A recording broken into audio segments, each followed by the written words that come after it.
Bueno, muchas gracias. Volvemos para la última actividad del seminario, que es este panel en el que va a participar todas las panelistas. Le he llamado Desafíos del Desarrollo del Pensamiento Computacional en Niñas.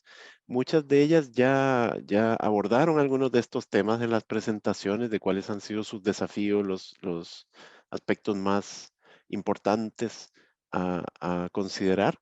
Pero quisiera tal vez que en esta última etapa se haga una conversación entre ustedes. Le he pedido a Andrea que, que modere, más que todo que guíe esta conversación, eh, para no pelearme con ninguna. Quiero seguir siendo amigo de todas. No, mentira. Va a ser una conversación muy amena. em, Más que todo porque ella conoce mucho más que yo de este tema. Entonces, te dejo con el grupo, Andrea. Muchas gracias. Honor estar allí con mujeres tan motivadas y que se nota que quieren tanto lo que hacen. Así que feliz de ayudar a orientar la conversación. Nuestras iniciativas tienen bastantes cosas en común. Sin embargo, una en la que hubo distintas visiones fue respecto a tener la actividad segregada para niños y para niñas. Entonces quería preguntarles su opinión respecto a, bueno, primero que recuerden a las personas que no están participando si la actividad que ustedes plantean es exclusiva para niñas o trabajan de forma separada con niños y niños, porque creen que ese es el mejor enfoque, y qué creen que, cómo creen que eso afecta al desempeño de las chicas en el grupo. Solamente para efectos de partir esta primera pregunta, hagámosle el orden que sale acá en los PPT, Jocelyn, Constanza, Marisol, Lalajaz y Katy. Ya, entonces parto yo. Ya. Mira, yo en realidad he participado en varias actividades porque también trabajo con, por ejemplo, con Jazz en Niñas Pro, con Connie en Technovation y ayudé a fundar la Olimpiada. Y la verdad es que no hay una respuesta única. Depende mucho de la actividad. Yo creo que sí tienen que haber espacios únicos para mujeres, pero también es importante que tengan también los espacios para interactuar con los niños, para justamente que los niños vayan viendo que sus compañeras también pueden hacer estas cosas. Entonces yo creo que hay que dejarles un espacio. Me gustó mucho el enfoque, por ejemplo, del taller de ustedes, que tienen actividades en común de inicio y fin, pero después hay una separación para poder realmente ver ciertos temas con las niñas. Así que en realidad yo creo que no hay una respuesta única para esta pregunta. Cuéntanos tu opinión. En nuestro caso, o sea, yo también creo que deben existir las actividades segregadas porque, y también quizás agregar el factor de la edad. Creo que o sea, creo que las actividades segregadas particularmente son importantes para las niñas en edad, en ciertas edades que son críticas. La documentación muestra que entre los 12 y los 15 es cuando más perdemos niñas, que dejan de ver en las STEM una posibilidad de carrera.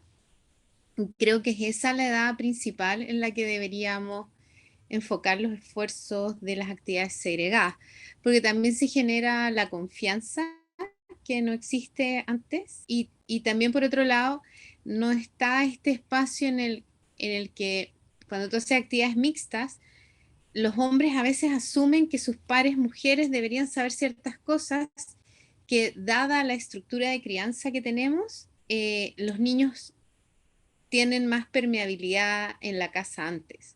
Es más común que a los niños les regalen un Lego, es más común que a los niños les regalen videojuegos, es más común que los niños reciban un computador. Y reciben como regalos y esa falta de estimulación STEM hace que los niños se resten automáticamente. Entonces, creo que sí deben existir las actividades segregadas, paralelas, o ya sea iniciales, finales o paralelas a las actividades mixtas. La Marisol, que está ahí incorporándose. Marisol, usted en el Women Who Code, el llamado es abierto para que hombres y mujeres participen por igual. ¿Qué te parece eso y cómo crees que afecta a las dinámicas de las mujeres? sea, si bien nosotros permitimos que asistan hombres y mujeres, el llamado siempre va a mujeres. Siempre hacemos un llamado como al género femenino, y el número de asistentes o el porcentaje asistente, digamos que es como un 90-10, con un 90% de mujeres y un 10% de hombres, ¿ya? Entonces, no impedimos que participen hombres, pero siempre hacemos un llamado a mujeres, y es importante que sea así, porque necesitamos este empujón inicial para introducirnos más a esta industria masculinizada. Entonces, eso también se tiene que llevar a las niñas. O sea, tenemos que hacer un esfuerzo adicional para, digamos, como normalizar de alguna manera este interés por las carreras STEM, todos los ámbitos STEM, para que después ya cuando crezcan también todas las postulaciones, como hablaba Yasmín, que aumente ese porcentaje que todavía está muy bajito en las postulaciones de mujeres a las carreras de ingeniería. Yasmín, Katy, solamente para enfocar un poco la pregunta, ustedes que trabajan en actividades que están enfocadas, en el caso de la OSI es para niños y niñas, en el caso de Niñas Pro es para niñas, ¿ustedes cómo enfrentan en el caso de las actividades que son solo para niñas, cómo enfrentan la pregunta de ¿y por qué los hombres no pueden participar? ¿O por qué las niñas tienen este trato especial y los niños no? Yo no sé si en la OSI les ocurre esto, pero me imagino que en Niñas Pro sí, Yasmín. Sí, es una pregunta que nos han hecho varias veces. Nuestra respuesta en el caso de Niñas Pro en particular, sobre todo al principio cuando partimos en el 2016, es que hay un curso mixto. Siempre, o sea, en la Chile existió un curso mixto en Buchef. No sé si ahora se está haciendo, la verdad, pero como comentó Katy, se hacen talleres en distintas partes de Chile. Y el problema de esos cursos mixtos es que tenían muy poquita participación de mujeres. No sabemos a ciencia cierta, porque no hemos hecho un estudio amplio para saber por qué no postulaban a esos talleres. Sin embargo, ahí nuestra hipótesis fue, ¿y si hacemos uno solo para niñas, llegarán niñas? ¿O solo llegarán 2 o 3, como pasaba en el curso mixto? Y cuando lo hicimos, postularon muchas niñas. Pues, de hecho, el segundo año tuvimos una postulación de más de 200 niñas que no podíamos recibir, y tuvimos que hablar con la gente de la Católica para ver si allá también podían hacer talleres y poder recibir a todas las niñas que no podíamos recibir nosotras. Entonces, y eso hizo que allá se creara un curso, se creó un curso mixto, dado que no tenían ninguno mixto antes, pero en el que habían mayoritariamente mujeres.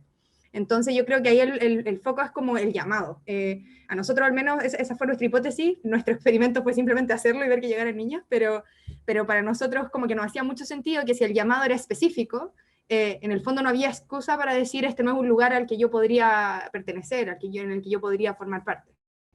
Y por eso también estoy de acuerdo con Constanza de que quizás también depende mucho la edad, pero para nosotros el crear un espacio seguro en donde si ellas se equivocan no se atribuya que son mujeres, es súper importante.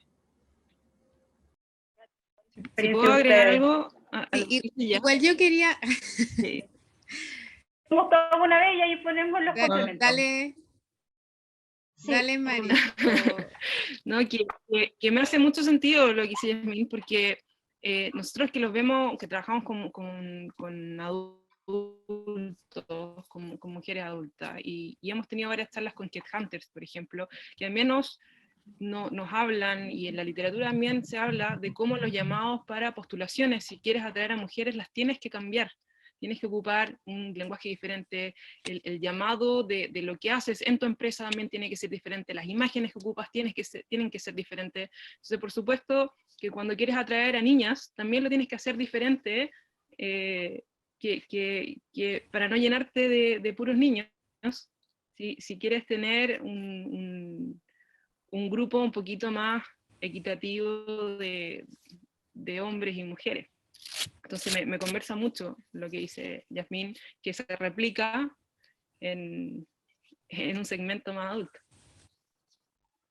Personalmente, la Katy y Constanza, sí. después te dejamos para el cierre. Yo creo, y me imagino que Sí. todos aquí creemos, por algo estamos en lo que estamos, que idealmente no tuviéramos que tener espacios separados porque todos consideramos que tanto hombres como mujeres son igualmente capaces. El género no es un factor determinante a la hora de desempeñarse en matemática, en ciencia, en tecnología.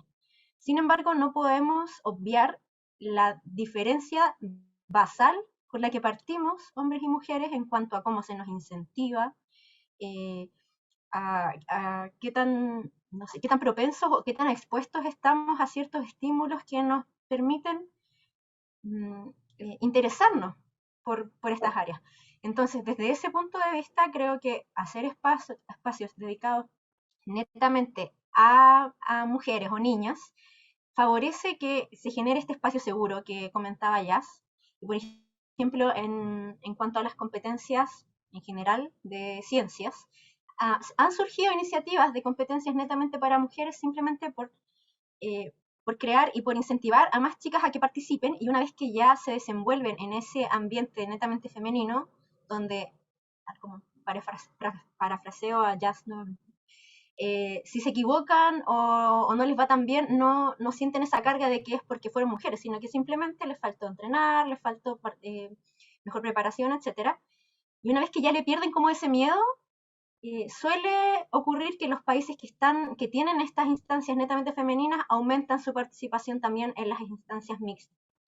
Entonces, si bien, como decía, para mí lo ideal sería que no tuviéramos que estar generando estos espacios como diferenciados, sí son importantes para llegar al óptimo, al objetivo final, que es que eventualmente la representación en las instancias mixtas sea más o menos equitativa.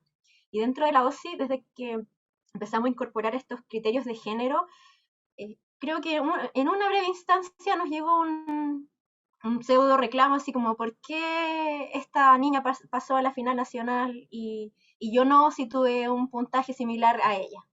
Y entonces ahí hay también un trabajo, no solo con las niñas, sino que con los niños, de en el fondo visibilizar el por qué este trabajo se hace y cómo ellos también pueden ayudar a disminuir esta brecha. Complementar y de ahí Jocelyn. Bueno, un poco lo que yo creo que también es importante es que estos espacios separatistas, o por lo menos en el caso de Tecnovation, y estoy casi segura que en el caso de Niñas Pro también ocurre, son espacios separatistas no solamente para las niñas, sino que también son espacios separatistas para las disidencias sexuales. Y eso es un cambio de paradigma súper grande, porque en general también estos temas se tratan como espacios binarios, y cuando tú tienes áreas hipermasculinizadas, esas áreas hipermasculinizadas no solamente estamos hablando de que son diversas, porque no lo son. Generalmente las áreas hipermasculinizadas tienden a ser también muy homogéneas entre el tipo de hombre que va. Y siento que es súper importante reconocer que hay espacios como Tecnovation o como Niñas Pro, en donde no solo llegan niñas, sino que también es un espacio de mayor diversidad en el que acogemos, en el caso de Tecnovation, acogemos a cualquier niña que se considere a sí misma niña. Y por eso también hay un espacio para niñas trans dentro del programa. Que tu micrófono como que te traiciona un poco. Se vuelve sí, robótica. puede ser. Se cree Transformer. Sí. Pero alcanzamos a escuchar, creo, el core. ¿Ahí te quedó algo más que decir? No, es básicamente eso, de que estos espacios de disidencia también hay que reconocerlos como espacios que no son solo de niñas, como niñas cis, sino que son también acogen a disidencias sexuales. Y eso tiene un valor en sí mismo, encuentro yo también.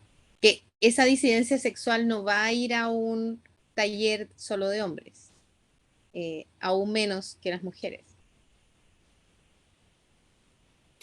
Yo quería traerlo de vuelta al tema del interés y el sentido de pertenencia. Y justamente estos espacios solamente para mujeres mandan el mensaje que las queremos.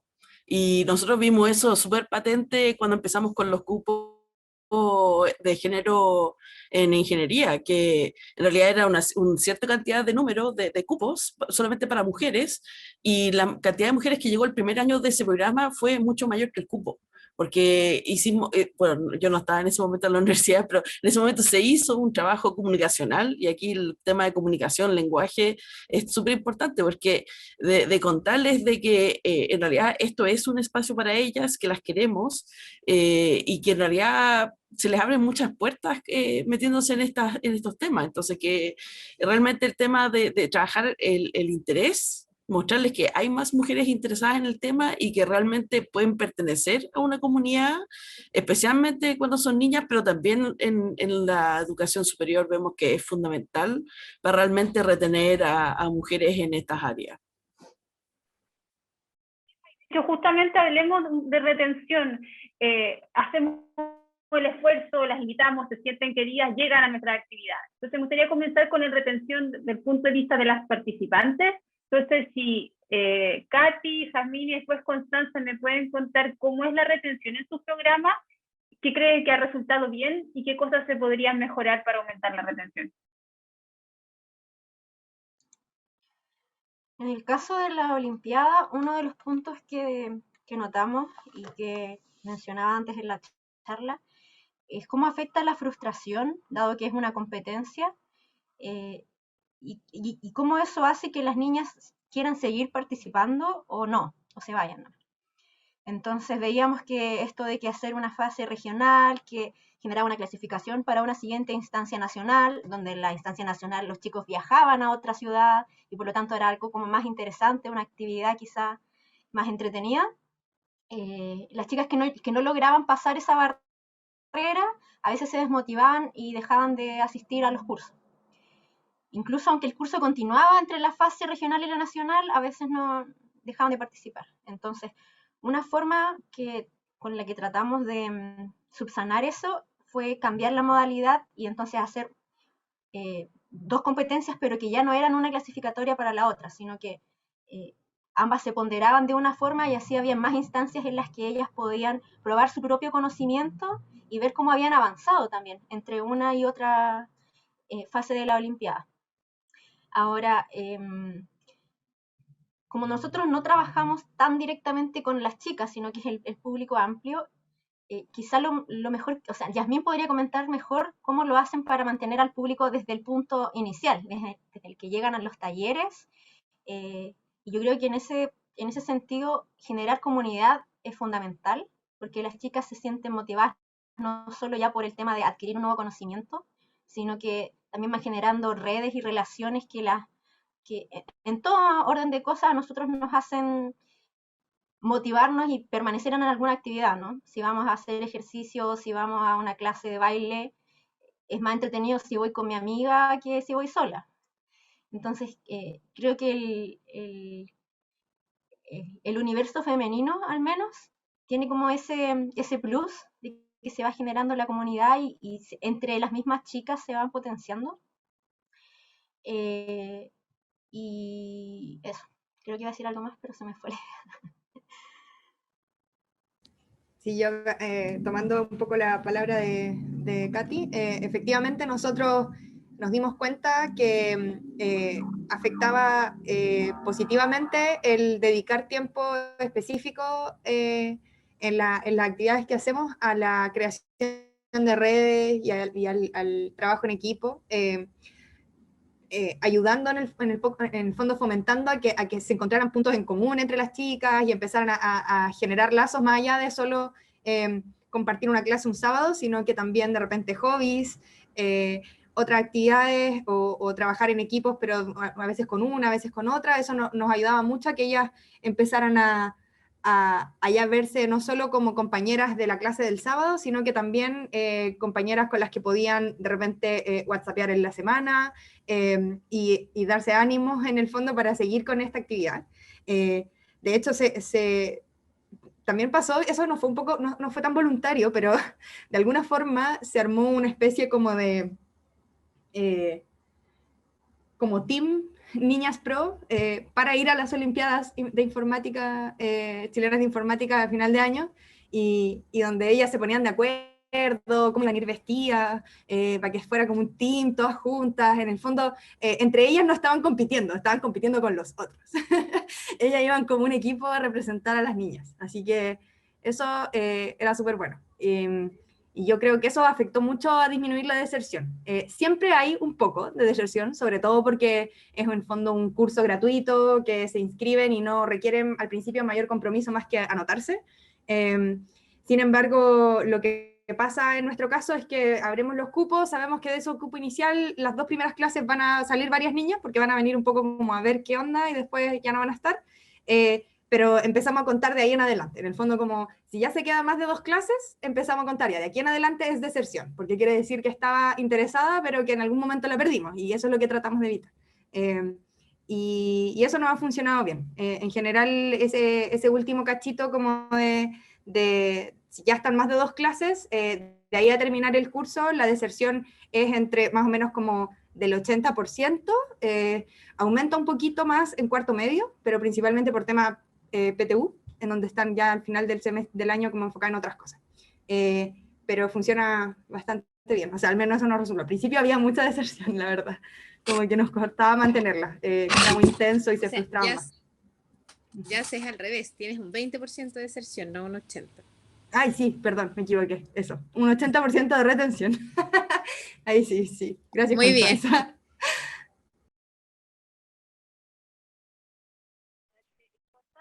¿Qué pasa en Technovation con la retención? ¿Qué han visto que resulta bien?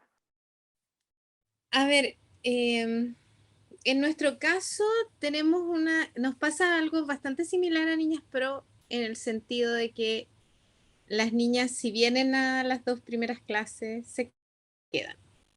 O sea, si nuestra deserción ocurre más, que no es deserción en estricto rigor, entre las niñas que se inscriben y las que efectivamente llegan a la primera clase.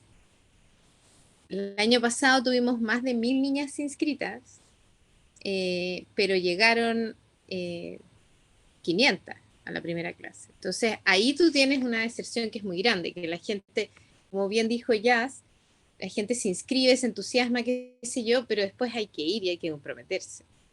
Y ahí hay toda una pega que nosotros tenemos porque los papás son los que firman un acuerdo de aceptación del curso en que les mandamos casi un contrato, porque si bien esto es un curso que es gratuito, es un curso que requiere compromiso y que tiene un costo, que no lo pagan las niñas, lo paga alguna empresa, alguna institución, etcétera, pero requiere un compromiso porque nosotros nos basamos en la gestión del año.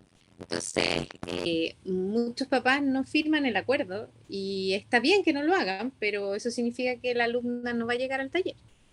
Entonces, pero esa alumna que llega es también en un rango muy similar al de Niñas Pros, después de que pasan esas 2 primeras clases, deserta un 15, un 20%.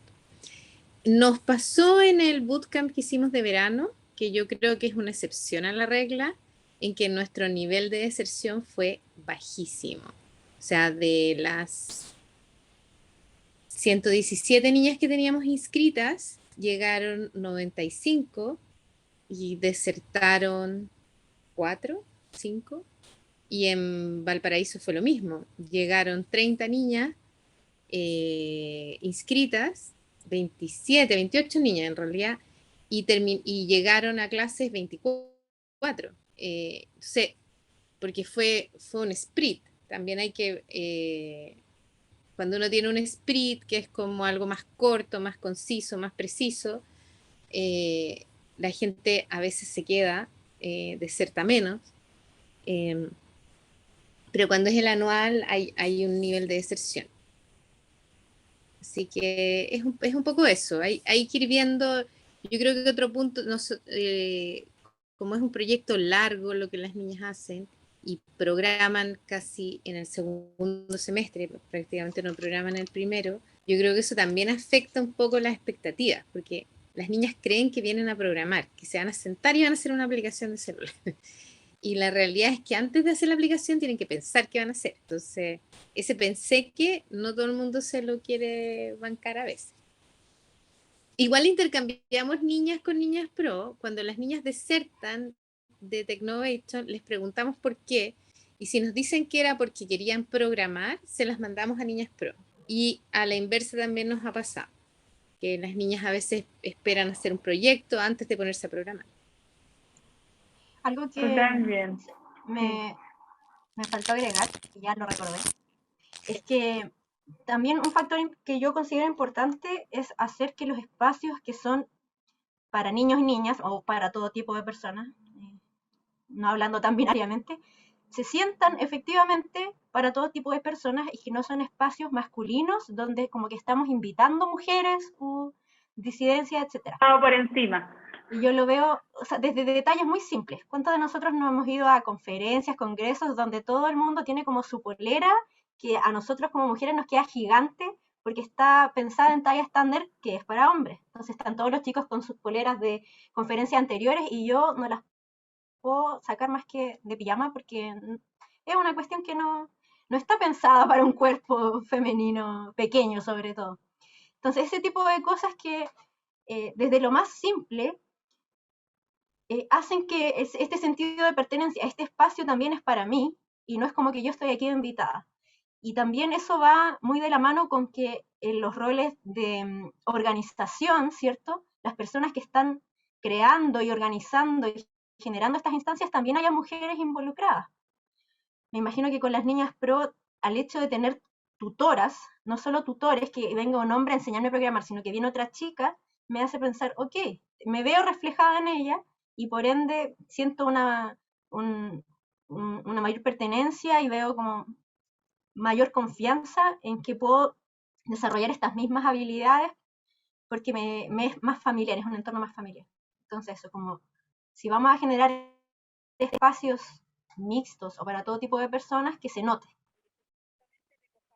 Ese otro lado de la ecuación, y me gustaría preguntarle a Jocelyn y a Marisol, ¿qué es lo que han visto ustedes respecto?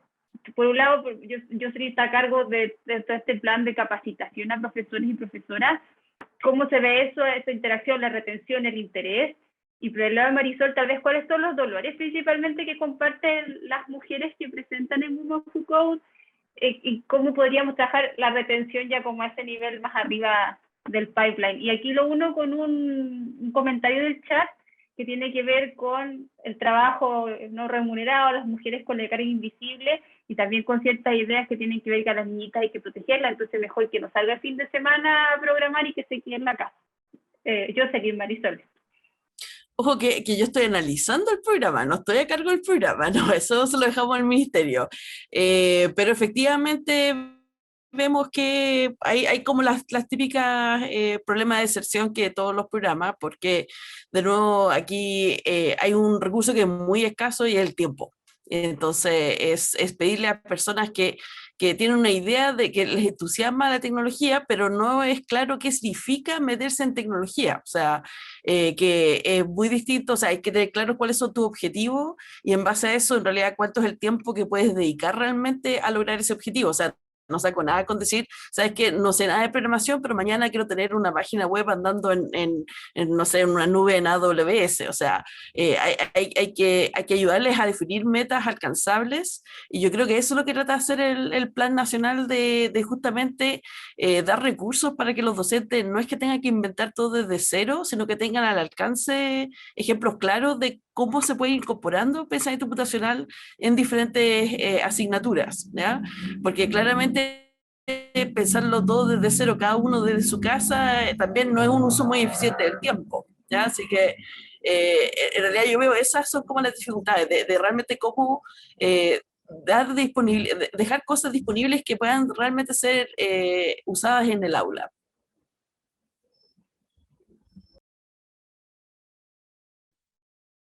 Y respecto a tu pregunta, Andrea, en Women Who Code yo creo que podríamos hablar de tres aristas, tal vez, con diferentes niveles de compromiso o interés. Porque tenemos a aquel segmento que son asistentes a los talleres, que asisten, ¿cierto? A talleres, eventos, en general me refiero, y la retención ahí va a depender netamente, obviamente, de los temas que nosotros vayamos presentando, y eso la dificultad que tiene es ir encontrando a las ponentes o los ponentes y los diferentes niveles que nosotros vayamos presentando, porque, claro, podemos tener muchos eventos de Data Science que son muy entretenidos, pero si te mantienes en un nivel muy básico, o sea, ese segmento que estuvo muy interesado eventualmente va a ir creciendo, y a su vez, los que están introduciéndose, tampoco lo vas a agarrar porque está muy avanzado, entonces tienes que ir ahí como picoteando, y nosotros tenemos eventos puntuales, entonces tienes que ir ahí haciendo un mix de todo un poco, y lo que nosotros buscamos es lograr estos espacios de encuentro, entonces por eso tenemos que ir logrando de todo un poquito, y tenemos que ir tanteando. ¿Y cómo logramos eso? En gran medida es hablando con las mismas personas de la comunidad, y ir leyendo el WhatsApp. Tenemos un WhatsApp como con 200 personas que están dentro de la comunidad. Entonces ahí también vamos viendo, oye, se ha mostrado como harto interés en este tema, veamos, esta persona está hablando harto de esto, encontramos a alguien que le guste dar una charla o un taller. Eso vendría a ser una arista. De ahí, o sea, muy de la mano es ya encontrar a esta persona y que esté dispuesta, que tenga el tiempo de dar realmente la charla. Y ahí también tiene todo un trabajo, y es te diría yo, del trabajo más duro, que es atrévanse a dar la charla. Porque dicen, pucha, es que no sé tanto, la verdad es que no sé tanto como para enseñar. Esa es la típica como excusa que hay.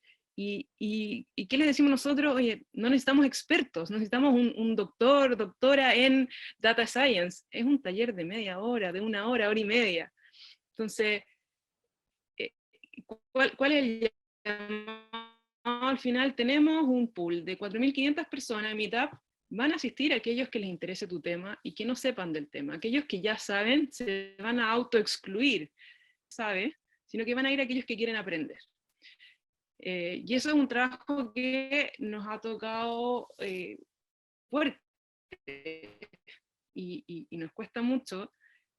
Con lo que ha crecido Women Who Code, tal vez nos cuesta un poquito menos. Con la pandemia también nos ha costado un poco más, porque la gente también está un poco más cansada de hacer eventos online, pero es eso de, oye, cree en ti, puedes hacer una charla, puedes enseñar a otros, porque hay gente, necesariamente hay gente que sabe menos que tú. Y por otro lado, la última arista, que tiene que ver un poco con lo que comentaba Constanza, es los compromisos que uno hace con la comunidad que implican trabajo. A lo largo de la vida de Women Who Code, y para que Women Who Code como comunidad exista, necesitamos el apoyo de voluntarias, y nos ocurre muy seguido también que tenemos el apoyo de voluntarias, pero cuando se dan cuenta que hay que dedicarle horas y que es trabajo, duran poco. Entonces también es ir filtrando, y no es cosa de que la primera que diga, oye, sí, yo quiero, perfecto, te ascendemos, entre comillas, a ese rol, o te damos ese rol, porque en el fondo tienes que demostrar tu compromiso y que le vas a dedicar el tiempo que requiere. O sea, es trabajo, es un voluntariado, pero no por eso lo haces solo si es que tienes tiempo, es un compromiso, y es necesario para que siga creciendo la comunidad. Entonces, todos sus lados tienen su dificultad, que de a poco le vamos agarrando la mano, pero a medida que lo vamos haciendo, también vamos haciendo que la comunidad sea más robusta, y nos vamos apoyando entre todas. No sé si Pregunta preguntas. que está en el chat, así que bueno, yo creo que, de hecho creo, Marisol, que tal vez tú puedes contestar esto, pero voy a dejarlo abierto. ¿Cómo capturamos a las que tal vez ya no son niñas y se dieron cuenta más tarde de que querían quizás reconvertirse o aprender? Acá la persona que nos dio en el chat dijo que conocía el bootcamp de laboratoria, entonces no sé, dejo abierta la palabra si ustedes conocen iniciativas, ya sea para profesores, profesoras que quieren aprender más, aparte del Plan Nacional de Lenguajes Digitales, pero también para quizás personas que no están enseñándole a nadie y quieren reconvertirse laboralmente. Ahí dejo abierto el micrófono. Sí, creo que súper cortito, porque yo creo que todas tienen algo que decir, la gracia de la computación es que nunca es tarde para aprender, no requieres mayores materiales ni demasiado tiempo para empezar con el tema, y es tan fácil para empezar como con YouTube. Ni siquiera necesitas una gran academia ni demasiada como lucas para pagar un diplomado y cosas. O sea, puedes un curso online un poquito mejor pagado y después meterte en algún bootcamp y ahí postular a becas. O sea, puedes ir probando con un bajo costo. Porque porque hay mucho susto de, oye, tal vez no me guste, me aburra. Bueno, prueba programando 5 minutos diarios. Está ese desafío de no son 120 días de código o algo así, que la idea es que todos los días programes un poquito. Bueno, haz eso y te metes a una página, javascript.org creo que tiene algo, Google tiene una pila de páginas donde te enseñan a programar, y si todos los lenguajes hoy en día tienen algún sitio web donde te enseñan, porque todos ya se pelean de, oye, quiero que vengan más desarrolladores a mi plataforma, porque si los desarrolladores no adoptan el lenguaje muere. Entonces hay también una competencia sana dentro de todo, para incentivar que los desarrolladores se encanten con algún framework o lenguaje de programación. Entonces el llamado a los profesores es atrévanse, simplemente prueben sin miedo. Con JavaScript ni siquiera tienen que descargar cosas, lo prueban con un navegador. Con Google Chrome hay una herramienta que dice herramientas desarrolladores, y ahí pueden empezar a programar sin instalar ni una cosa y sin miedo de romper nada más encima. Que eso también yo creo que le pasa mucho, hay gente me da miedo que, no sé, puedo desconfigurar la impresora, y eso no les va a ocurrir tan fácil. Así que atrévanse, ¿no? O la impresora se desconfigura sola. Además. Oye, para docentes especialmente les Las recomiendo... impresoras huelen el miedo. Saben Sí, que sí. se desconfiguran. Pero para docentes recomiendo harto el programa de jovenesprogramadores.cl. Dice jóvenes programadores, pero la verdad es que está abierto a todas las edades. Tienen un currículum bastante aterrizado en diferentes herramientas. O sea, pueden empezar con algo tan básico como Scratch, pero pueden cambiarse a lenguajes como Python. Creo que también tienen un poco de JavaScript.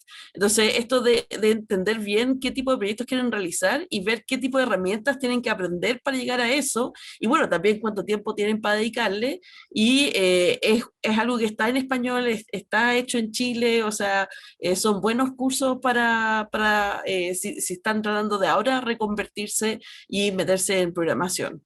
Y como decían por ahí, YouTube, una cantidad infinita, o sea, de videos. Tienen playlists de cómo levantar un sitio web de la nada, hay cursos de análisis de datos, machine learning, de lo que ustedes quieran, buscan en YouTube y lo van a encontrar en español ya a esta altura, no está solamente en inglés. Sí, yo creo que... Yo creo que hay una cosa importante, perdón, Katy, que a veces nos llega mucho a nosotros con dudas por Instagram, en diferentes redes sociales, de qué lenguaje escojo, como que hay un miedo ahí de escoger el lenguaje equivocado, y en esencia todos los lenguajes funcionan básicamente iguales. Entonces, cambiarse de uno a otro te va a demorar un par de días como en entender un par de ajustes, pero lo que es importante es entender cómo funcionan, la lógica. Y si le agarras la mano a eso, cambiar de uno a otro es súper fácil. Entonces, como que escoge cualquiera, parte con uno que sea relativamente interesante, que te recomendaron, algunos de los que mencionamos aquí, alguno que te recomienda ahí jóvenes programadores, no te vas a equivocar. ¿Te gustó? Y después vas a ir viendo qué proyecto quieres desarrollar, y ahí ves el que más sirva. Yo creo que de pronto, para partir de manera autodidacta, igual es interesante proponerse un objetivo, así como, no sé, quiero hacer un proyecto que sea, qué sé yo, mi propia página web. Quiero hacer un proyecto que sea una aplicación de calendario, mi propio calendario, qué sé yo. Lo que a uno se le ocurra, y vas investigando ya con algo en mente, y así vas conociendo diferentes tecnologías y lo que está detrás de ello, que puede ser más motivante para ti tener, en el fondo, tu propia meta, y quizás si no te interesa tanto seguir como un curso al pie de la letra, porque si quieres saber lo básico, podrías partir programando en Scratch, pero probablemente si eres una persona adulta no te resulte tan interesante estar haciendo andar a la niña de Frozen allá y para acá tirando hielito. Entonces, eso es una forma que quizá podría servir y está comprobado. Hay mucha gente que se ha cambiado de diferentes áreas hacia la tecnología. Hay gente, no sé, actores que se han vuelto desarrolladores, todo tipo de personas, y yo lo encuentro genial porque traen su background, su otro conocimiento hacia el desarrollo de nuevas tecnologías y le agregan esta nueva perspectiva. Entonces, bienvenidas y bienvenidos, todos quienes quieran aprender a programar, nunca es tarde para comenzar. Yo solo quería agregar que yo aprendí a programar después de los 35. Entonces, y vengo de un área nada que ver. Mi carrera nunca se enseñó. Yo soy administrador de empresa, de INACAP. Nunca aprendí a programar antes. Aprendí HTML, que es un sublenguaje, pero que se sirve para hacer páginas web y un montón de otras cosas. Y efectivamente aprendí con YouTube. En general, o sea, si hoy día hace mucho tiempo que no programo, si hoy día me pones un código, probablemente me va a costar un rato. Ya estoy bordeando los 50, pero yo soy una ferviente creo que cualquier persona puede aprender a programar o puede aprender nociones básicas de programación para enseñar a otro cosas básicas. Si uno está buscando la reconversión laboral, eso es un camino, pero también para los profesores. Y meterse en Scratch o en Thunkable o en App Inventor es una vía muy interesante para lo que es el desarrollo de ABP en sala de clase.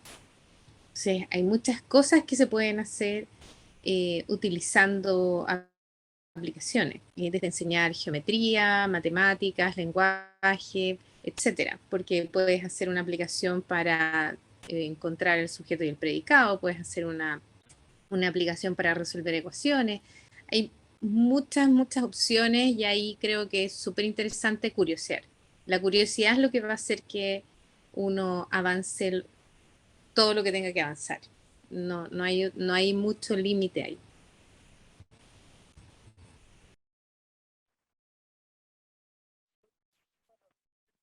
Que vamos a suponer que los profesores motivan, las profesoras motivan, o los y las estudiantes llegan a nuestro programa, completan exitosamente un ciclo de formación.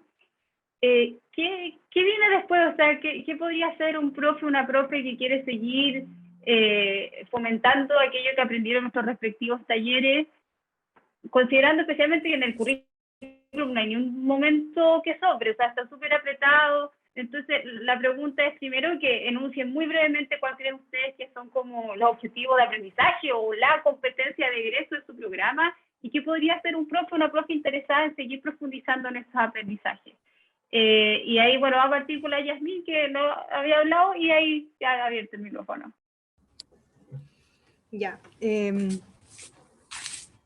Yo creo que quizá una de las cosas clave que es lo ideal para que los niños terminen, sea cual sea la participación que hayan tenido o relación con el mundo de la programación, es tener desarrollado un poco como el pensamiento algorítmico, el pensamiento computacional, que es el poder pensar y estructurar una solución como una serie de pasos, como algo metódico, que se puede repetir, que en el fondo se puede transformar a un algoritmo y eventualmente a un programa en algún lenguaje de programación.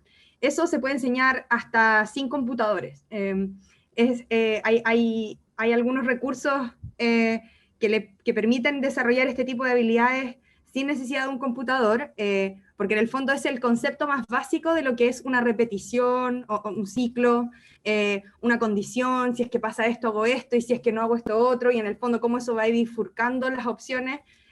Eso es, yo creo, la clave, y si es que un estudiante tiene desarrollada esa capacidad, eventualmente se puede enfrentar de forma mucho más fácil a cualquier lenguaje de programación de los que hay ahora o de los que se van a usar en el futuro, porque además eso va cambiando en el tiempo. Entonces quedarse con uno solo tampoco es como aprendí Java y estoy lista. O sea, en el fondo hay que tener la habilidad de poder después aprender los que vayan apareciendo. Eso yo diría que es lo principal.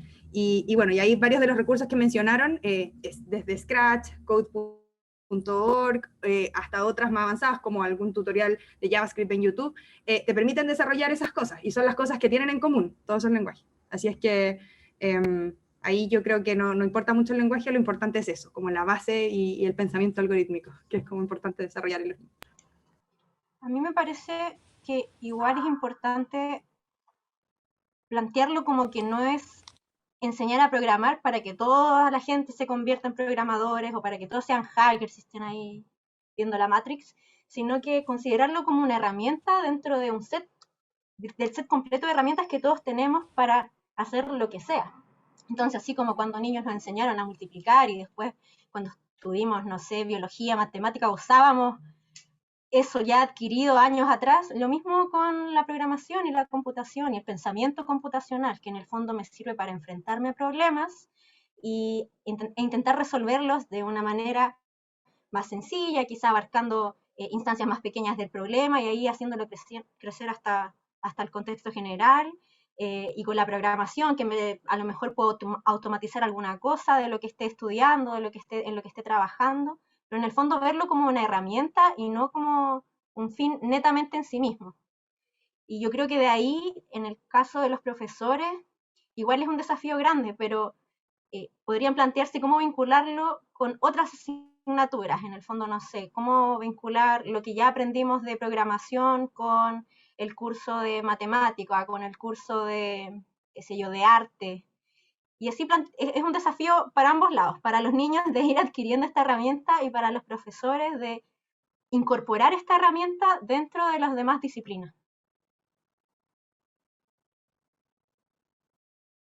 Yo quiero agregar una cosita a lo que dice Katy, porque yo creo que aquí lo que estamos pidiendo más básicamente es que la gente haga un cambio de switch, que por ejemplo los docentes no es que uno espera que se aprendan todos los posibles paradigmas de programación o que un lenguaje lo conozcan a profundidad.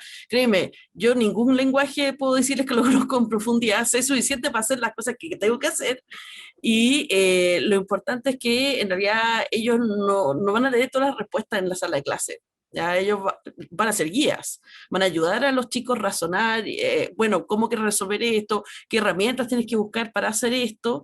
Entonces, actuar como un guía en el desarrollo de un proyecto, como dice Katy, es muy importante fijar metas alcanzables, no es el mismo tipo de proyecto que voy a hacer con, por ejemplo, un estudiante de primero medio que ya sabe programación competitiva versus uno de quinto básico que a lo mejor es la primera exposición que tiene a programación, ¿ya?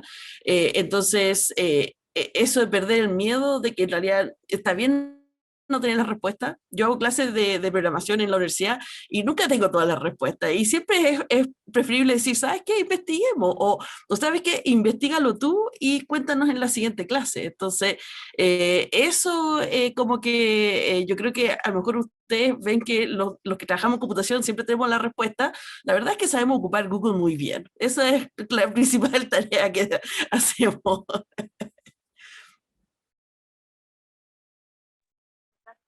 Mejor guardado. Yo mujer. creo... Estoy dando todos los yo creo que secretos. felicitar a la Katy por lo que dijo, porque la verdad es que creo que no lo pudo haber dicho mejor de cómo hay que hacer el cambio de switch, como también dijo Jocelyn, de incorporar el pensamiento computacional en todo lo que hacemos. Yo creo que como programadores nos ha pasado muchas veces que vemos cómo se hacen muchas cosas en la vida real y de repente nos agarramos los pelos y digo, ¿cómo lo están haciendo? Y no lo automatizan. Y eso nos agarramos los pelos porque y ellos no. Y eso es lo que tenemos que tratar de lograr desde niños hasta más adultos. Entonces, lo que decía Katy, de aprender a programar con un proyecto en mente es súper útil, y eso lo pueden aplicar para un proyecto, que como decía Andrea, que en el currículum hoy no hay tiempo, bueno, que ese proyecto busque hacer más tiempo en el currículum. Oye, ¿qué te quita tiempo hoy en día? Pucha, la verdad es que una vez que termino de poner notas, tengo que mandarle mail, estoy inventando, a todos los apoderados uno por las notas. bueno, ¿qué pasa si hacemos algo que automáticamente cuando termino de hacer el Excel se me manda todos los correos de una a todos los alumnos porque se conecta con aquí, se conecta con allá y me ahorra al final 3 horas después de cada evaluación? O cada vez que hay una tarea, manda inmediatamente un mensaje de texto a los apoderados y así todos los niños llegan con sus tareas, pues los apoderados saben que tienen que llegar con sus tareas. Oye, ¿sabes qué? Me ahorraría un montón de tiempo, los niños ya no necesitan agenda o no tienen el problema de que se les perdió el papel donde llevan anotada la tarea, y todo eso son cosas que podrían hacer más eficiente la operación, les ahorra tiempo, y entre medio van incorporando todo este pensamiento computacional. Eso. Así que, bien, Katy.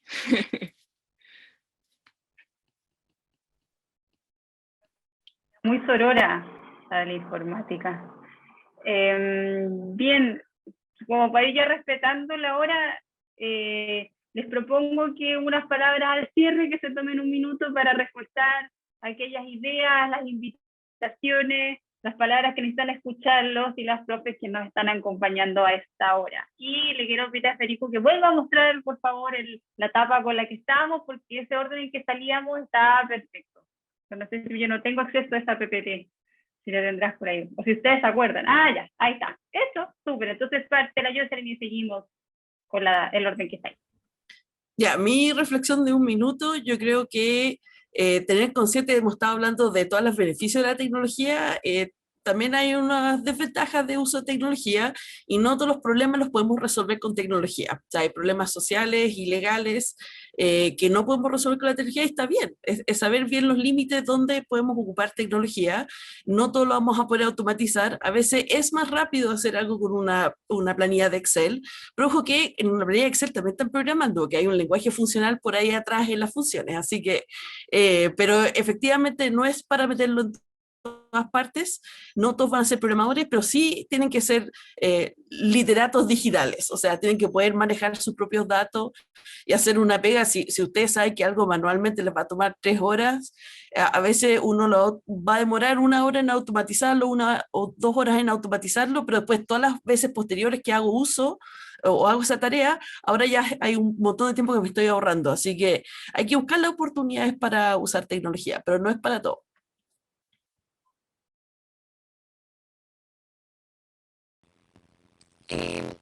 Yo creo que lo más importante... Hay robótica, Constanza. Perdón. Hago lo que puedo.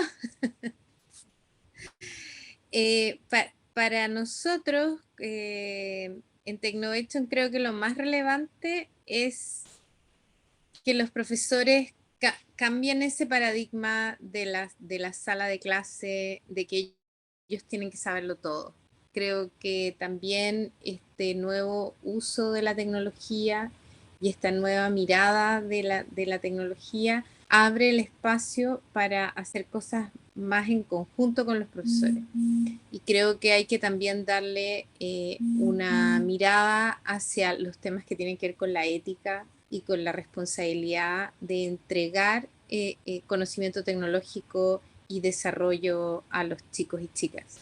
Creo que ahí, desde el punto de vista de la docencia, también hay un trabajo muy grande en cuanto a la responsabilidad de enseñar a programar.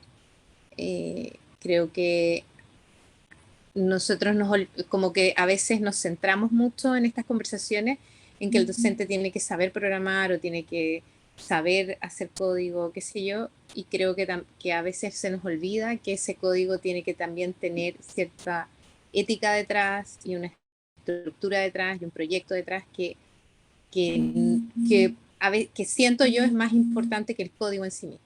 El código es una herramienta y lo importante es desarrollar las habilidades del siglo XXI.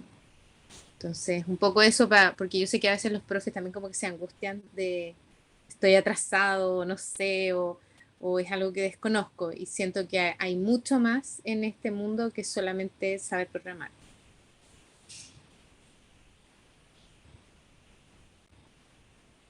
¿Yo?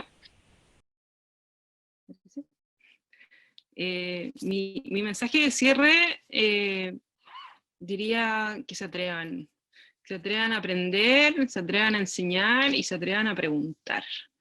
Y ahí mi invitación es que participen en talleres como los de Women Who Code, que tenemos varios que son introductorios. Ustedes también podrían proponer algo, oye, Marisol, ¿podrían de repente hacer un tallercito para automatizar el envío de correos con las notas? Y hacemos uno que esté orientado a profesores, podríamos sacar algo así, si les interesa aprender, o sea, habiendo interés, nosotros armamos algo, así que en pedir no hay engaño, como dicen, así que pidan, junten un grupito y decir, oye, nos interesa aprender, y se arma, si no es con nuestro grupo, buscamos quién lo pueda dictar, y no tengan miedo en preguntar si están aprendiendo y hay dudas, escriban en las redes sociales, y alguien va a saltar a ayudar. La comunidad de programadores en general se ayuda mucho y hay que aprovecharla. O sea, hay mucho foro, entonces, tanto de preguntas súper básicas como preguntas muy complejas, y eso hay que sacarle provecho. Así que no tengan miedo de investigar y probar cosas. Atrévanse. Ya, yo voy a saltar a lo que hacemos nosotros en Niñas Pro, que es tratar de motivar a más niñas a meterse en esto. Así es que creo que es súper importante, y creo que ahí los profes pueden aportar mucho en presentar ejemplos de mujeres que hacen este tipo de cosas desde, ojalá, edades muy tempranas. Eso se puede hacer sin necesidad todavía de entrar a programar, simplemente mostrando referentes. Hay películas, no muchas, pero hay algunas, sobre todo estos últimos tiempos han salido.